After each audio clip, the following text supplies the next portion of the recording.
Alright folks, welcome to the Dirty Glove Garden update on the compost stable. So you'll have seen this in other videos, but it's going down. You can see I have taken it apart because I need the space in the garden for a project that's going on. Now I just wanted to show you the amount of compost that this compost stable has actually given us over, it's been in place for about 2 years now. So have a look. This isn't even all of it, right? You can see I'm moving it over, I'm transporting the compost because I need to put it in a temporary space. So I'm moving it over to a beehive composter, which I'll show you in a bit. So this is what we've managed to get after about 2 years of composting. And look at this lovely compost, absolutely beautiful. There is some bits in there that are still breaking down because it's a mixture of some of the stuff on the top and some of the stuff on the bottom as well. But look at that, that is absolutely beautiful. Crumbly, dark, that's rich with nutrients. You can see some of the eggshells in there as well, breaking down.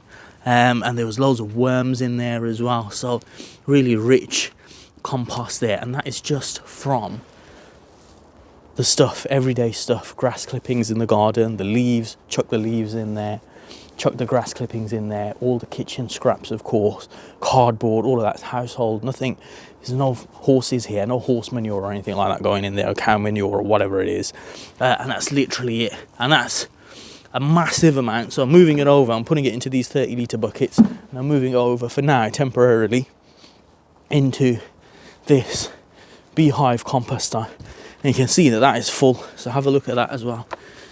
So I've filled that now, and that's full. This is 220 litres. And there's still probably another one of that. So I reckon I've got 400 litres of compost here. After 2 years of not harvesting it, not touching it. I did use some of it in some beds, but for the most part, I haven't touched it. So that's 400 litres of, like I said, just household stuff. Clippings from the garden as I've mowed the lawn. Leaves, kitchen scraps, all of that. Okay, so it's going in this beehive composter. It is temporary. I know it's not the best. It's no ventilation. You can see, and I've put it on a base. Usually you're meant to put it onto the ground so that the bugs and the animals can come in from the ground and all the nutrients from the ground can go into the mix. But I've put it on the base for now, but that's because I've got a gravel stone base there. So it's a bit too much effort to take that out at the moment. So rather than that compost going in with the stones, I've put it on this base. If I want to move it later, I can move it. But there you go, folks. That is composting 101. That's the results of 2 years of hard composting. And all you're doing is literally chucking it into the pile and forking it over, mixing it around every now and again, every few weeks. So that compost pile came up to here, actually. When it was in the stable, and like you see, there we go, that's how much we've got. I reckon 400 litres worth. That's the area cleared. Even where the compost actually sat, you can see, look at that soil there, really rich soil. This is perfect now for your beds, for your plant pots, all of that. There you go, folks, that's your composting results after 2 years. 400 litres worth, I'd say that's a success.